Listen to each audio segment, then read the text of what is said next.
Market மேல போயிடுச்சு. திரும்பவும் இந்த இடத்துக்கு வருதுன்னா இந்த இடமும் பை தான், இந்த இடமும் பை தான். கரெக்ட் தானே? ஆப்ஷன் பண்ண நல்லா பாத்துக்கோங்க. அப்ப இந்த ரேஞ்ச் இந்த இந்த இடம் வந்தாலே எங்கனாலும் பை ஆகும். சரியா? இந்த கோட்டுக்குள்ள எங்க வந்தாலும் பை ஆகும். அப்படி ஒரு பை ஏரியால ஒரு செல்லர் வந்து எப்பவுமே நான் என்ன சொல்லியிருக்கேன், செல்லர் வந்து பெரிய லெவல்ல தான் வருவான், பெருசாதான் வருவான். அவனை பார்த்து பயப்படக்கூடாது. பை ஏரியால அவன் வீக்கு தான். புரியுதா? பை ஏரியால அவன் வீக்கு தான். அதனால இங்க வந்ததுக்கு அப்புறம் இப்படி செல்லர் வந்ததுக்கு அப்புறம் ஒரு ஸ்பின்னிங் டாப் போடுவாங்க. ஸ்பின்னிங் டாப்போ டோஜியோ ஏதாவது ஒண்ணு. நான் ஏற்கனவே கேண்டில் வந்து பெருசா இருந்துச்சுன்னா, சரியா, பெருசா இருந்த கேண்டில மார்க்கெட் வின் பண்ணிருக்காங்க. இந்த கேண்டில் வந்து ரெட் கேண்டில். இப்ப இந்த கேண்டிலுக்குள்ள வந்து க்ளோஸ் வச்சிருந்துச்சுன்னா நீங்க பயப்படணும். Stop loss heavy. ஓகேவா? அதனாலதான் அதுக்கு எக்ஸிட் ஆக சொன்னேன். இது உங்களுக்கு ஸ்டாப் லாஸ் கம்மி தானே சார்? உங்களுக்கு ஸ்டாப் லாஸ் கம்மி இல்ல, 10 பாயிண்ட் தானே. அப்புறம் ஏன் பயப்படுறீங்க? 10 பாயிண்ட் எல்லாம் பயப்படக்கூடாது. 10 பாயிண்ட்டுக்கு பயப்படுறவங்க ஆப்ஷன் பக்கம் வரக்கூடாது. ஓகேவா? எதுக்காக சார் இந்த இடத்துல பயப்படக்கூடாதுன்னா, இங்க ப்ரீவியஸா அந்த இடத்துல மார்க்கெட் பை பண்ணிருக்காங்க. இன்னைக்கு காலையிலேயே அங்க வந்து மார்க்கெட் பை பண்ணிருக்காங்க.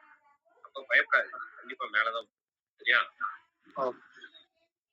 ட்ரேட் எடுக்கிறதுக்கு முன்னாடி 1000 தடவை யோசிங்க. ட்ரேட் எடுத்ததுக்கு அப்புறம் ஒரு தடவை கூட யோசிக்காதீங்க. சரியா? ஆமா ஆமா. 135ல என்ட்ரி ஆயிருக்கீங்க. 126 127 வரைக்கும் வந்துட்டு அங்க இருந்து மேல போயிட்டான். கிட்டத்தட்ட 155 160 போயிட்டான். சரியா? ஒரு 25 பாயிண்ட் உங்களுக்கு கிடைச்சிருக்கு. சில பேர் என்ன பண்ணுவாங்கன்னா, எனக்கு இதுக்கு கீழே வந்தாதானே ஸ்டாப் லாஸ்ன்னு பேசாம ஸ்டாப் லாஸ் போட்டு உட்கார்ந்துருப்பாங்க. சில பேரு இந்த இடத்துல புக் பண்ணிடுவாங்க. அதுல நீங்க எந்த ட்ரேடர்னு நீங்க தான் முடிவு பண்ணணும்.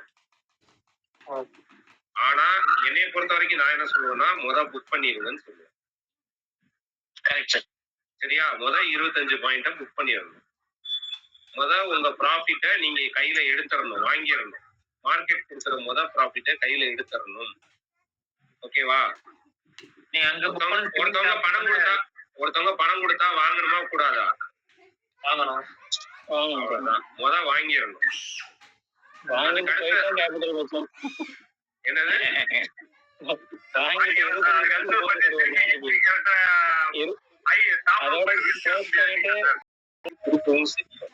ஆனா அந்த இத வந்து ப்ராஃபிட்ட வந்து காப்பாத்தி வீட்டுக்கு கொண்டு போறதுக்கு ஒரு கலை.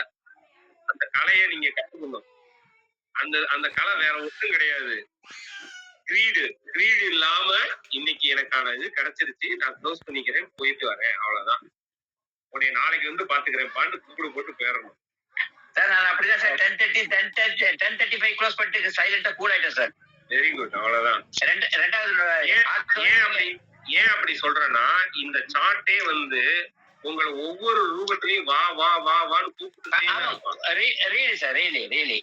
சரியா? எல்லாருக்கும் தான் இந்த சார்ட்டோட அம்சமே வந்து உங்களை வா வா வா வான்னு கூப்பிட்டுக்கிட்டே தான் இருப்பான்.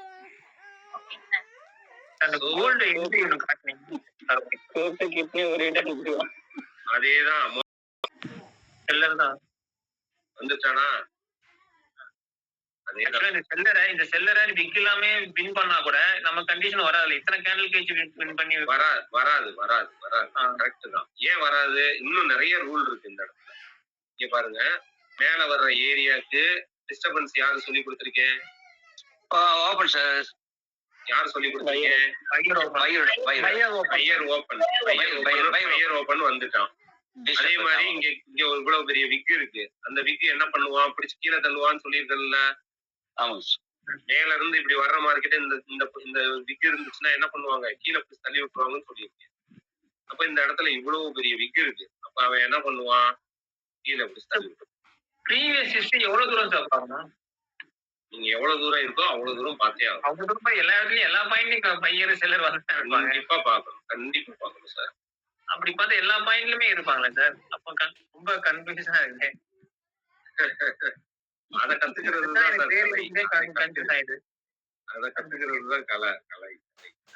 நம்ம இந்த மாதிரி பார்த்தோம்னா லைனா தான் இருக்காங்க. எங்க ஹிஸ்டரியை பார்த்தேன்.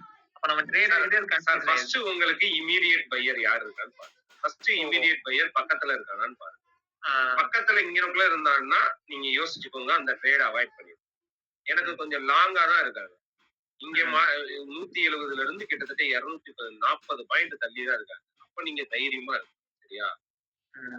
பக்கத்துல இருந்தா பயப்படுங்க. 175ல இருந்து 185ல இருந்தா பயப்படணும். அந்த பிலோ ஓப்பன்னால ஒரு செல்லரா எடுத்துக்கிட்டீங்க அந்த கேன்ல. ஆமா, பிலோ ஓபன் பண்ணியும் அவன் கீழே இறங்கலைல. அப்ப அவனை நான் பையரா எடுத்துக்கிறேன், செல்லரா எடுத்துக்கல. ஆக்சுவலா இது புட் ஆப்ஷன். புட் ஆப்ஷன் இந்த இடத்துல ஸ்ட்ராங்கா நிக்குது. ஓகேவா? நம்ம கண்டிஷன் படி இங்க பையே கிடையாதுல. பை கிடையாது. ஏன் பை கிடையாது? எங்க பை இந்த விக்குக்கு தான் என்ட்ரி போட சொல்லிருக்கேன். அப்புறம் விக்கு வந்துருச்சு. ஓகே, அந்த விக்க ஃபில் பண்றாங்க மார்க்கெட். இங்க தான் என்ட்ரி போட சொல்றேன். அந்த இடத்துல வந்து என்ட்ரி ஆகி போயிட்டுல. ஓகே, இப்ப சொன்ன டிப்ஸ். ஓகே ஓகே, அது போக இங்க பாருங்க, பையிங் ஏரியாக்குள்ள பையிங் பிரஷர் அடிச்சு காமிக்கிறாங்கல்ல. ஓகே ஓகே சார், நான் எடுத்த அவ்வளவு இதுவும் உங்களுக்கு மார்க்கெட்ல அப்ளை ஆயிருக்கும். நீங்க போய் கரெக்டா நோட் பண்ணணும். மைன்யூட்டா இருந்தீங்கன்னா எல்லாமே ஒர்க் ஆகும். இப்ப இந்த பெரிய கேன்ல ஒன்று வந்திருக்கு சார். சொல்லுங்க. இப்ப இத வந்து ஒரு செல்லரை பைய வின் பண்ணிட்ட விட அந்த ஓப்பனிக்கு பிளான் பண்ணா ட்ரிகர் ஆகுன்றீங்க. இந்த இது வந்து எத்தனை செல்லரை வின் பண்ணிருக்கு இந்த கேண்டில்? அது 6 7. ஃபர்ஸ்ட் பாக்கும்போது இங்கனக்குள்ள இருக்க அவ்வளவு பேரையும் வின் பண்ணிருக்கான். கரெக்டா? ஆமா. அப்ப நான் என்ன சொன்னேன், ஒரு விக்குக்கு தான் மார்க்கெட் என்ட்ரி ஆகுதுன்னு சொன்னேன். என்ட்ரி ஆயிடுச்சா? ஓகே, புரியுதா? ஓகே, புரியுதா சார்? ஆமா, அது ப்ரீவியஸ் திங்கையும் வின் பண்ணி தான் போயிருக்கு. ப்ரீவியஸ் கேண்டில் இங்கெல்லாம் வின் பண்ணிருக்கல. அது கணக்கு கிடையாது. பக்கத்துல இருக்கவனை பாருங்க சார். இவனையும் பாத்தீங்கன்னா அவனையும் ட்ரிகர் தானே சார் ஆயிருக்கு. இந்த ஸ்விங்க பாத்தீங்கன்னா இதுவும் ட்ரிகர் தானே ஆயிருக்கு. நாம என்ட்ரி இந்த ஸ்விங்க்கு தான் போனோம். அப்படிதானே? நீங்க எந்த விக்குக்குனாலும் பிளான் பண்ணுங்க. இந்த விக்குக்கு பிளான் பண்ணுங்க, இதுல இந்த விக்குக்கு பிளான் பண்ணுங்க, எந்த விக்குக்குனாலும் பிளான் பண்ணுங்க. தொட்டுட்டு அங்க இருந்து மேலதான் போவான். பாருங்க, 170ல தொட்டவன் 220 50 பாயிண்ட் இதுக்கே கொடுத்துருக்கான். ஆக்சுவலா இங்க இருந்தே போனது எவ்வளவு? 130ல இருந்து 180 தான். இந்த ஒரே கேண்டில் 50 பாயிண்ட், இங்க இருந்து 50 பாயிண்ட். சரியா? நீங்க அவ்வளவுதான் பிடிக்க வேண்டாம். இங்க என்ட்ரி போட்டு இந்த கேண்டில் வரைக்கும் பிடிங்க.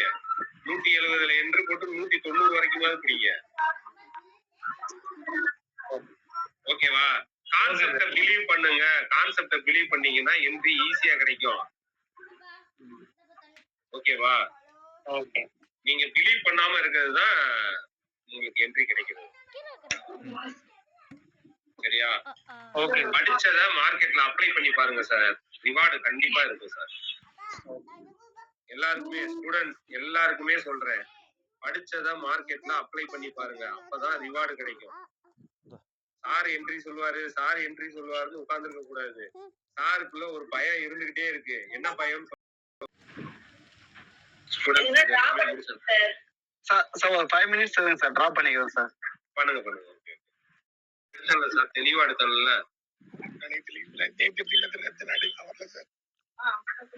வரல சார். 4வதும் 3வதும் கொஞ்சம் சொல்லுங்க சார். 4வது வந்து இங்க பாருங்க, திடீர்னு அப்நார்மலா மார்க்கெட்டு ஈக்குவல் ஓபன் போடலாம், இல்ல பிலோ ஓபன் பக்கத்திலேயே போடலாம். Okay sir. ஆனா அப்நார்மலா இங்க போய் போடலாம். ஓகே. அப்ப இதுக்கும் டிஸ்டன்ஸ் பாருங்க, ரொம்ப ஜாஸ்தியா இருக்கு. அப்ப ஆரம்பிச்ச இடத்துல இருந்து அப்படியே பை ஆகும். பை ஆகி இப்படி நிக்கிறான். இப்பவும் இதுக்கு இடையில கேப் இருக்கு. தெரியுதா? ஆமா சார். ஓகே. இந்த கண்டிஷன் முடிஞ்சதுக்கு அப்புறம் எபோவ் ஓபன் போட்டா கன்ஃபார்ம் பை. ஓகே சரியா? இந்த கண்டிஷன் இந்த இது முடிஞ்சு மேலையும் விக் இருக்காது, கீழையும் விக் இருக்காது. சப்போஸ் விக் இருந்தாலும் எபோவ் ஓபன் போட்டா immediate buy. Okay sir. Okay. சரி, எபோவ் ஓபன் போடல சார், எனக்கு ஈக்குவல் ஓபன் வச்சிருக்காங்க. சரியா? ஈக்குவல் ஓபன் மார்க்கெட்டு இங்க இருக்கு. எனக்கு ஈக்குவல் ஓபன் போட்டாங்க. சரியா? ஈக்குவல் ஓபன் போட்டாலும் மேக்ஸிமம் பை தான் ட்ரை பண்ணுவாங்க. செல் சைடு போக மாட்டாங்க. ஓகே ஓகே அப்படியே செல் சைடு போறதுக்கு வாய்ப்பு கம்மி. இந்த இடத்த இங்க இடத்துல ஒரு விக் இருக்குன்னு வச்சுக்கோங்க. ம். இங்க இடத்துல ஒரு விக் இருக்கு. அந்த விக்க மார்க்கெட்டுக்கு கிராஸ் பண்ணிருச்சுன்னா பை பண்ணிருக்கோம். Okay okay okay okay. இல்ல இந்த இடத்த தாண்டிட்டாலே பை ஆயிடுவா சார். இந்த விக் இருந்துச்சுன்னா விக் இருந்த தாண்டினாலே பை ஆயிடும். சரி, சேஃபர் சைடா சொல்லியிருப்பேன்னு நினைக்கிறேன். அப்ப இந்த செல்லரை வின் பண்ணதுக்கு அப்புறம் ட்ரேட் எடுத்தீங்கன்னா இன்னும் நல்லா போகும். சரியா? இந்த செல்லரை வின் பண்ணதுக்கு அப்புறம் trade எடுத்தீங்கன்னா okay okay sir maximum condition sir. இந்த இந்த கண்டிஷனுக்கு இந்த பாருங்களேன், மேக்ஸிமம் கண்டிஷன் இந்த கண்டிஷனுக்கு பிலோ ஓபன் போட்டா அங்க இருந்து மார்க்கெட் பை பண்ணிருக்காங்க. அதுக்கடுத்து மேக்ஸிமம் கண்டிஷன் எபோ ஓபன் தான் சார் இருக்கும். எபோ ஓபன் இல்லாம ஈக்குவல் ஓபன் போட்டாலோ இன்சைடு ஓபன் போட்டாலோ பிலோ ஓபன் போட்டாலோ யோசிக்கணும். ரொம்ப ரிஸ்க். ஓகேவா? ஓகே, புரிஞ்சதா சார்? ஒரு டவுட். சொல்லுங்க சார். இப்ப ஒரு சப்போர்ட் உடைச்சு கீழே வந்து நம்மளுக்கு ஓபன் கொடுத்துருக்கான், ஓகேங்களா? ம். அந்த சப்போர்ட் வந்து மறுபடியும் ரெசிஸ்டன்ஸா மாதிரி அங்க வந்து நம்ம கீழே இறங்க முடியலாம். ஆமா ஆமா கண்டிப்பா. அப்ப வந்து நம்ம எப்படி ஃபைனலைஸ் பண்ற அந்த இடத்த வந்து நம்ம அதுதான் இங்க ஒரு சின்ன ஒரு இது இருக்கு. என்னதுன்னா, மார்க்கெட் நான் சொன்ன மாதிரி அப்நார்மலா ஓபன் பண்ணிருக்காங்க. சரியா? அப்நார்மலா ஓபன் பண்ணிருக்காங்க. நார்மல் ஓபன்னா ஈக்குவல் இருக்கணும். இன்னொன்னு ஒரு சின்ன ஒரு பிலோ ஓபன் இருக்கும். இப்ப எக்ஸாம்பிளுக்கு வந்து இதை டே கேண்டில்னு வச்சுக்கோங்க. இது 24,500 இருக்குன்னு வச்சுக்கோங்க. 500 இருக்குன்னா இந்த இடத்துல வந்து ஒரு 400 ஓபன் பண்ணலாம். ஒரு 100 பாயிண்ட் கீழே ஓபன் பண்ணலாம். திடீர்னு ஒரு 1000 பாயிண்ட் ஒரு 700 பாயிண்ட் பிலோ ஓபன் பண்றாங்க. புரியுதா? ஓகே. அப்படி பிலோ ஓபன் போட்ட இடத்துல இருந்தே மார்க்கெட் எனக்கு பை ஆக ஆரம்பிச்சிருச்சு. பை ஆகி மேல அன்னைக்கு ஒரு 120 பாயிண்டோ 300 பாயிண்டோ ஏதோ ஒன்னு கவர் பண்ணி வந்து நிப்பாட்டிட்டாங்க. நெக்ஸ்ட் டே மறுபடியும் எப்போ ஓபன் போட்டாங்கன்னா டிமாண்ட் தான் அதிகமாயிருக்கு. அங்க இருந்து மேலதான் போகும். அதான் கான்செப்ட். ஓகே, நீங்க வந்து 500 பாயிண்ட் 700 பாயிண்ட் அப்படிங்கிறீங்க. எனக்கு வந்து ஒரு 100 பாயிண்ட் தான் எனக்கு வந்து கீழே ஓபன் ஆயிருக்கிறான். அப்போ வந்து 100 பாயிண்ட்டுக்கெல்லாம் நான் சொல்லவே கிடையாது. அது வந்து நார்மல் பிலோ. நார்மல் பிலோ இல்ல 100 பாயிண்ட்ல இறங்கி சப்போர்ட்டுக்கு கீழே ஓபன் பண்றான்னு வச்சுக்கோங்க. கீழே நம்ம அதை வந்து எப்படி நம்ம வந்து ஹேண்டில் பண்றது? நான் நார்மல் கண்டிஷன் சொல்லல. இது அப்நார்மல் கண்டிஷனா தான் சொல்றேன். இதை ஓகேங்க சார், அது ஓகே, அப்நார்மல் கண்டிஷன் அக்செப்ட் பண்ணிக்கலாம். ஆனா வந்து ஒரு 100 பாயிண்ட்ல அப்படி பண்ணனா வந்து நாங்க எப்படி அதை வந்து ஹேண்டில் பண்றது அப்படின்னு கேட்கிறேன். 100 பாயிண்ட்ல பிலோ ஓபன் பண்ணானா அந்த கேண்டில் முடிஞ்சதுக்கு அப்புறம் தானே தெரியும். அந்த கேண்டில் ரெட்டா முடிஞ்சானா இப்படில போயிடுவான். இல்ல அந்த ரெசிஸ்டன்ஸ் வந்து இருக்கனால வந்து அங்க வரதுக்கு கீழே இறங்கலாம்ல. அதனால வந்து எப்படி அந்த இடத்துல ஹேண்டில் பண்றது? இது மாதிரி கேண்டில் எல்லாம் வரும் அடுத்தது ஓபன் கேண்டில் ஸ்ட்ராட்டஜி தான் சார். அதை பத்தி இன்னும் டீடைலா எடுப்பேன். இப்ப நான் சொல்லிக்கிட்டு இருக்கிறது நீங்க பிலோ ஓபன் போட்டு பை ஆயிருக்கணும்னு சொல்றேன். நீங்க 100 பாயிண்ட் தானே நீங்க சொல்றீங்க. 100 பாயிண்ட் இப்ப வந்து மார்க்கெட் வந்து இங்க முடிஞ்சிருக்கு. 330 கேண்டில் இங்க முடிஞ்சிருக்கு. 100 பாயிண்ட் தள்ளி கீழே ஓபன் பண்ணிருக்கான். கரெக்டா? ஓபன் பண்ணிருக்கானா அந்த இடத்துல உங்களுக்கு 5 மினிட்ல சப்போர்ட் இருக்கான்னு பாக்கணும். அவன் சப்போர்ட் ஓபன் ஆயிருக்கானா இல்ல இந்த இடத்துல ஏற்கனவே மார்க்கெட் செல் பண்ணி வச்சிருக்காங்கன்னா செல்லிங்ல ஓபன் பண்ணிருக்கானா எல்லாத்தையுமே அந்த இடத்த பார்த்துட்டு அதுக்கப்புறம் தான் அந்த கேண்டில் ஃபர்ஸ்ட் 5 மினிட் கேண்டில் முடிஞ்சதுக்கு அப்புறம் தான் நம்மளால டிசைட் பண்ண முடியும். சரியா சார்? ஓகே. ஓகேவா? இப்போ இந்த அத பத்தி தான் அடுத்த டாபிக் வந்து open candle strategy. Open candle எந்த லொகேஷன்ல ஓபன் ஆகுது, அந்த லொகேஷன்ல நம்மளுக்கு என்னென்ன கண்டிஷன் மீட் ஆகுது அப்படின்னு சொல்லி பார்க்கணும். இப்படி பார்க்கணும். ஓகேவா? ஓகே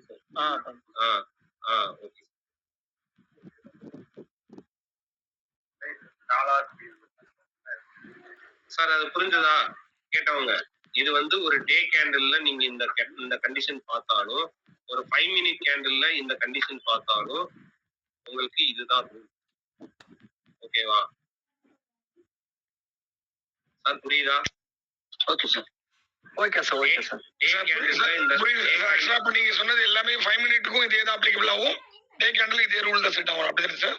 ஆமா ஆமா ஆமா நீங்க 5 மினிட் கேண்டில் மானும் இந்த இடத்துல இப்படி ஒரு 5 மினிட் கேண்டில் வந்து எபோவ் ஓபன் போட்டாங்கனாலே அங்க இருந்து பை தான் sir. Okay sir, okay sir. சரியா? அந்த இடத்துல எனக்கு ஈக்குவல் ஓபன் போட்டாலோ இல்ல இன்சைடு ஓபன் போட்டாலோ இல்ல பிலோ ஓபன் போட்டாலோ தான் நான் இந்த ட்ரேட வந்து யோசிக்கணும். கேண்டில் பார்க்கணும். நெக்ஸ்ட் வெயிட் பண்ணி பண்ணணும். ஓகே கண்டிப்பா வெயிட் பண்ணி பார்க்கணும். Okay sir, okay sir. Above ஓபனுக்கு நீங்க சொல்லிட்டீங்க. புரியுது சார். ஓகே. அபோவ் ஓபனுக்கு இதுதான் condition. Thank you sir. Sir நேத்துமே பையிங் கண்டிஷன் தான் எடுத்தீங்களா சார்? நேத்து இல்ல 2 நாளா லீவ் தானே சார் நான் இது எடுக்கல. அப்படியே தெரியாது சார். நான் நேத்து sorry sir. Okay sir. Below open போட்டு அந்த செல்லர் கேன் உள்ள வந்து க்ளோஸ் ஆயிடுச்சுன்னு நினைக்கோங்க சார். அடுத்த நாள் வந்து பிலோ ஓபன் போட்டு செல்லர் கேண்டில் உள்ள வந்து க்ளோஸ் ஆனா அந்த கண்டிஷன் வேற. அந்த கண்டிஷன் வேற. இந்த இருக்கு பாருங்க அந்த கண்டிஷன். அந்த கண்டிஷன் வேற, இந்த கண்டிஷன் வேற. இதுக்கும் வித்தியாசம். இதுல வந்து அடுத்த கேண்டிலே பை தானே சார்? இந்த கேண்டிலுக்கு செல்லரை வின் பண்ணாதான் பை. செல்லரை வின் பண்ணாதான் பை. மேக்ஸிமம் கண்டிஷன் இந்த கண்டிஷன்ல வின் பண்ணிடுவாங்க. சரியா? இந்த கண்டிஷன்ல வின் பண்ணிடுவாங்க. டிமாண்ட் ஜாஸ்தியா தான் இருக்கு. அதாவது ஒரு கேண்டில் வந்து சப்ளைல ஓபன் பண்ணி டிமாண்ட்ல தான் வந்து க்ளோஸ் பண்ணிருக்காங்க. அப்போ அடுத்த கண்டிஷன் கண்டிப்பா வின் பண்ணுவாங்க. அதே மாதிரி இந்த கேண்டில் இருக்குல்ல, இது 5 மினிட் கேண்டில்ல ரொம்ப ரேரா உங்களுக்கு ஆப்ஷன்ல அமையும். இப்படி பிலோ ஓபன் போட்டு இன்சைடு வர்றது. அப்போ பிலோ ஓபன் போட்டு இன்சைடு வர்றது எப்படி சார் அப்படின்னு கேட்டீங்கன்னா, இங்க நல்லா நோட் பண்ணிக்கோங்க ஸ்டூடெண்ட்ஸ். இது ரொம்ப முக்கியம். ஒரு கேண்டில் இந்த இடத்துல முடிஞ்சிருக்கு. மார்க்கெட் இந்த இடத்துல பை பண்ணிருக்காங்க. இது ஒரு சப்போர்ட் ஏரியா. அந்த சப்போர்ட் ஏரியாவை விட்டு ஒரு 5 பாயிண்ட் தள்ளி ஓபன் பண்றான். இது ஒரு 140 ரூபால க்ளோஸ் ஆனத 135 ரூபால ஓபன் பண்றான். நல்லா நோட் பண்ணிக்கணும். 5 பாயிண்ட் கீழே ஓபன் பண்ணவன் உள்ள வர்றான். உள்ள வந்து க்ளோஸ் வைக்கிறான். 145ல க்ளோஸ் வைக்கிறான். இப்படி ஒரு கேண்டில் 5 மினிட்ல உங்களுக்கு கிடைச்சிருச்சு, பார்த்துட்டீங்க. ஒரு சப்போர்ட் ஏரியாவுக்குள்ள வெளியில போயிட்டு திரும்ப உள்ள வந்திருக்கான் அப்படின்னா இந்த கேண்டில் அக்ரெசிவா அடுத்து பை ஆகும். கண்டிப்பா சொல்றேன், அக்ரெசிவா பை ஆகும். இதுக்கு கீழே ஸ்டாப் லாஸ். ஓகேவா? மறுநாளும் பை தான் ஆகும். இந்த கண்டிஷன் வந்துட்டாலே 5 பாயிண்ட் கீழே ஓபன் பண்ணி வந்திருக்கான். அதை விட்டுட்டு எனக்கு இங்க பாருங்க ஒரு செல்லர் வந்ததுக்கு அப்புறம் ரொம்ப இறச்சலா இருக்கு. யாரு 2 பாயிண்ட் 1.5 பாயிண்ட் 3 பாயிண்ட் இந்த மாதிரி வந்து பிலோ ஓபன் பண்ணி இன்சைட் க்ளோஸ் வச்சாங்கன்னா அப்ப நீங்க இந்த கண்டிஷன் எல்லாத்தையும் பார்க்கணும். 50% பாடிக்கு மேல வந்திருக்கானா, இந்த செல்லரோட 50% பாடிக்கு மேல வந்திருக்கானா, அப்போ இந்த செல்லரை வின் பண்ணி அதுவும் இந்த மாதிரி வித் இருந்தா வித்தையும் வின் பண்ணதுக்கு அப்புறம் நான் எப்படி 5 பாயிண்ட் வந்திருந்தானா நீங்க இதை எதையுமே பார்க்க வேண்டாம். 5 பாயிண்ட்டுக்கு கம்மியா பிலோ ஓபன் பண்ணி உள்ள வந்திருந்தானா நீங்க இந்த கண்டிஷன் அவ்வளோத்தையும் பார்க்கணும். புரிஞ்சுதா? புரிஞ்சுதா ஸ்டூடெண்ட்ஸ்? எல்லாருக்கும் புரிஞ்சுதா? அப்போ இந்த மாதிரி ஒரு கண்டிஷன் எப்பயாச்சும் 5 மினிட்ல அமையும். இந்த மாதிரி ஒரு கண்டிஷன் எப்பயாச்சும் 5 மினிட்ல அமையும். அந்த கண்டிஷனை விட்டுறாதீங்க. தயவு செஞ்சு விட்டுறாதீங்க. கண்டிப்பா கிடைக்கும். ஆனா என்னைக்காவது ஒரு நாளைக்கு கிடைக்கும். செல்லருக்கு கீழே 5 பாயிண்ட். செல்லருக்கு கீழே 5 பாயிண்ட் பிலோ ஓபன் பண்ணணும். அவன் உள்ளேயே வந்து க்ளோஸ் வைக்கணும். Okay sir, okay sir, okay sir. சரியா? வின் பண்ண கூடாது, க்ளோஸ் வைக்கணும். Okay sir, okay sir. Sir வேற என்ன டவுட்? பையிங் கேண்டில் கண்டிஷன் முடிஞ்சிருச்சு. நாளையில இருந்து செல்லிங் கேண்டில் கண்டிஷன். அந்த விறுவிறுன்னு போன போர்ஷன் நிறைய இருக்கு. ஓகேவா? உங்களுக்குதான்ப்பா ஸ்டூடெண்ட்ஸ். Okay sir. கோல்டு என்னன்னா கோல்டு அவனாக்கு போயிட்டே இருக்கான் போல. ஐடென்டிஃபை பண்றதுக்கு ஹையர் டைம் ஃப்ரேம் தான் நல்லது. 15 மினிட் 30 மினிட் அதுல வச்சு பார்க்கறது. Okay sir, okay sir. English கிளாக்கு குரூப் முடிச்சிட்டான் பாத்தீங்களா?